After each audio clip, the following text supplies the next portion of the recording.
Coming up, the latest on the Trump administration's crackdown on American universities. New York subway maps get a makeover, but is it for the better? And President Trump pauses tariffs. So what's next for the market and for trade negotiations? These stories and more ahead on CJS News.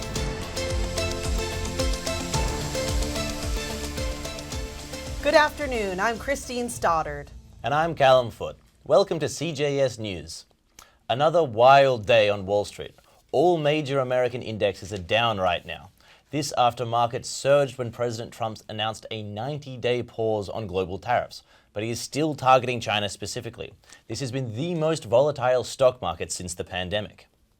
President Trump has announced a 125% tariff on Chinese goods. That move came after Beijing's tariffs on US goods, retaliation for President Trump's initial volley of tariffs announced last week. The back and forth marks a significant escalation in trade tensions between the two countries. Trump's tariffs have economists warning of price increases on everything from smartphones to clothing, triggering fears of inflation. The auto industry could be especially vulnerable since China is a key supplier of electric vehicle parts and batteries. America's other trading partners still have to contend with the 10% US tariff, but anything beyond that is on hold for 90 days while negotiations take place. The New York State Health Department has issued a travel advisory for all New Yorkers following measles outbreaks in the U.S. and abroad. The outbreaks are clustered in Texas and New Mexico. Health officials are urging unvaccinated New Yorkers to get up to date on the measles, mumps, and rubella, or MMR vaccine. If you're traveling in the U.S. or abroad, get the vaccine at least 2 weeks before your trip. One dose of the MMR vaccine provides 93% protection against measles. Doctors recommend getting 2 doses. Your protection against measles jumps to 97% with those 2 doses. Now overseas. Disturbing developments from Gaza, where new evidence contradicts Israel's accounts of killing 15 aid workers. A newly obtained video shared with the New York Times shows the moments before the aid workers were killed. Contrary to Israeli claims that the ambulances approached without headlights or sirens, the video shows flashing emergency lights as the troops opened fire. All 15 aid workers were killed and buried in an unmarked grave. Israel says that those targeted were linked to Hamas, but it hasn't substantiated that claim. The IDF says they're investigating. Meanwhile, in southern Gaza, an Israeli airstrike hit a tent used by journalists, triggering a fire that killed 2 media workers, including one who had been affiliated with NBC News. Graphic footage circulating online shows one of the journalists engulfed in flames. The Israeli army posted on X that it was targeting a member of Hamas. The IDF says it took measures to reduce the chance of harming civilians, but failed to address why it would bomb a tent of journalists in order to target one of them. Since October 7th, more than 200 media professionals have been killed in Gaza, a death toll unmatched in any previous conflict. Also in the Middle East, US airstrikes over Yemen continue, with several Houthi and civilian sites targeted. Back to local news. A preservation group in Harlem is installing historic markers to highlight the neighborhood's rich history and culture. CJS reporter John Williams joins us live from Harlem. John? Thank you, Christine. The idea for the Harlem Historic Markers Project was originally conceived in 2015. The pandemic delayed things. But now they're up and running and, rising above the streets of this vibrant neighborhood. On Columbia's Manhattanville campus, you may have noticed the purple and gold historic marker on the corner of Broadway and 125th. The marker honors the Lenape Nation, the indigenous people who once lived here. It's the work of the Signs of the Times Harlem Markers Project, an initiative of While We Are Still Here, a nonprofit organization committed to preserving Harlem's legacy. 25 new historic markers installed around the community, honoring events, people, and organizations that give Harlem its unique character.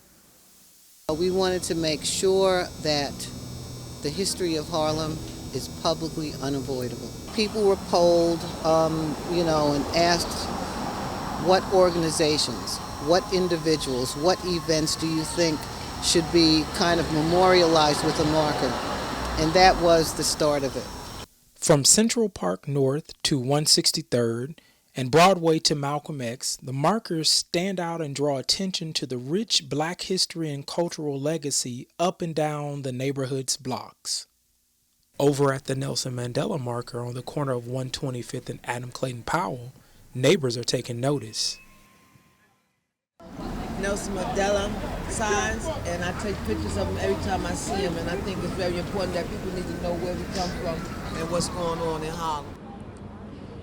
While We're Still Here isn't done yet. The group plans to or hopes to install more signs, more markers, and they're also planning to launch an art series right here at the forum that'll include community discussions, panel events, dances, musics, and so much more. Live in Harlem, John Williams, CJS News. Thank you, John. The Trump administration is continuing to target higher education. This week, they froze more than $1 billion from just 2 universities. $1 billion in federal funding for Cornell and $790 million for Northwestern has been halted over alleged civil rights violations. This comes after the White House warned more than 60 universities last month that if they did not do more to combat anti-Semitism on campus, they would be threatened with enforcement actions. Harvard, Yale, and Columbia have also seen funding threatened by the White House for tolerating what they say is anti-Semitism and an anti-American ideology on campus. Northwestern and Cornell have said they have not been told by the White House which programs are affected. And universities are not the only institutions facing funding threats.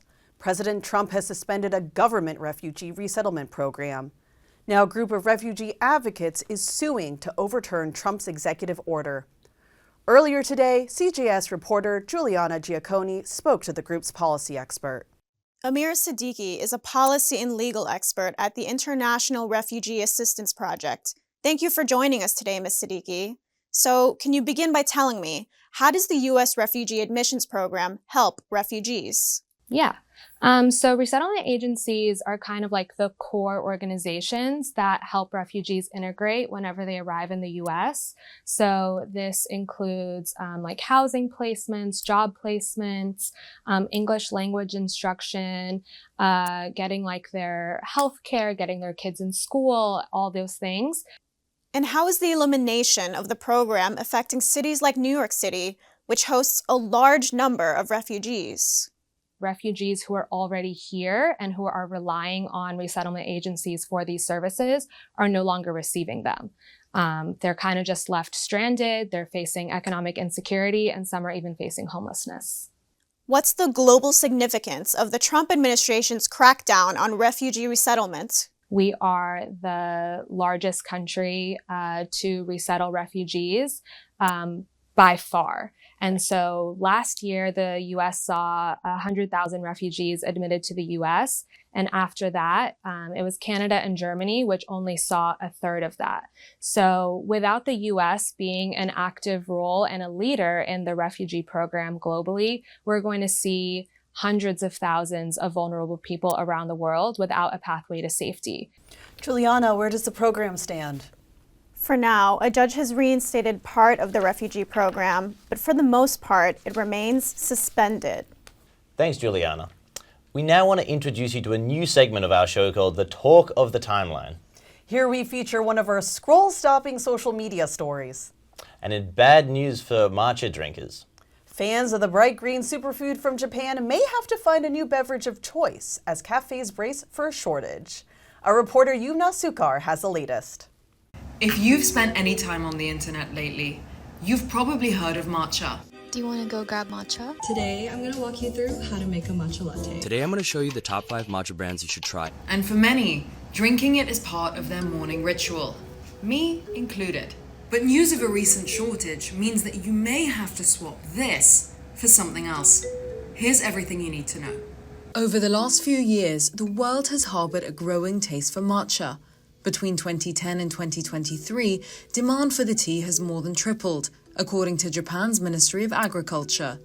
This surge is largely due to social media and a tourism boom in Japan. Zach Mangan, owner of tea company Kettle, says that despite being open for more than 15 years, he has never seen such an appetite for matcha as he does now. I knew that it was growing, and it's been, long-term steady growth. But this last year, things just really turned a corner in a way that was really surprising. I think right now it's the most in-demand export food product from Japan. But today, the tea is in short supply. Japanese harvesters are struggling to keep up with global demand. And with President Trump's 24% tariff on Japanese imports, matcha is expected to become more expensive. Producing matcha is both a physically demanding and time-expensive process. The tea's tencha leaves take 4 to 5 years to grow and can only be plucked in the early days of the spring harvest season. There are few farmers to do the job, and long drying times before the tea leaves can be ground into a fine powder. But in New York, you wouldn't know. Most of the baristas I spoke to at cafes like Chalet, Joe's Coffee and Blank Street Coffee have been busy with their spring-themed matcha flavors. Honestly, I haven't heard about it at all. This is the first time I've heard that there was a shortage. I mean, I've seen prices for when I buy matcha go up. Zach doesn't see the demand slipping anytime soon. Nothing stays popular that doesn't taste good and doesn't make you feel good. The Japanese government is currently incentivizing farmers to grow more of the tencha plant to close in on the supply side gap. So while a shortage may be brewing, it's likely to only be seasonal. Yumna Sukar, CJS News, Morningside Heights. Thank you, Yumna. Not much more to say about that. Subway riders, have you noticed anything different on your morning commute? There's a new subway map making its way to platform monitors throughout the system. It's cleaner, with a minimalist design and bolder colors meant to make quick navigation easier. The map also highlights accessible stations.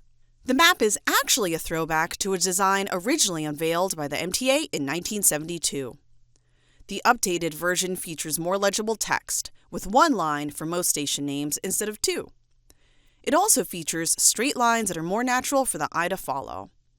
Plus, the straight lines make it easier to read on digital devices. The new rollout is already underway. The maps will be posted in subway cars and on platforms over the next several weeks. And finally, our reporter Anna Kane with an exciting development in the world of cinema. Well, in New York's cinema world at least. It was a big day for the Upper West Side's art scene. The Metro Theatre, vacant for 20 years, is coming back to life. People have been asking, what can we do here? What can be done? We've lost a lot of hope for a long time. But finally, it's happened.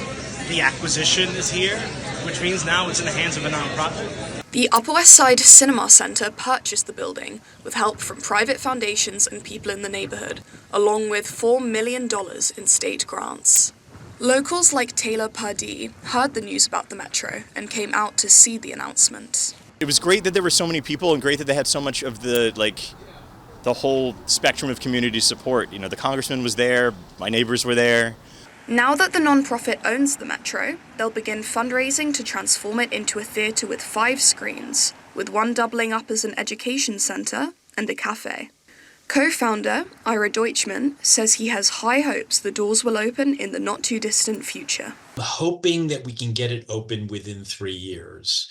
I'm being told by some people that that's unrealistic, but my attitude is I'm not going to let that be unrealistic. On the Upper West Side, Anna Kane, CJS News.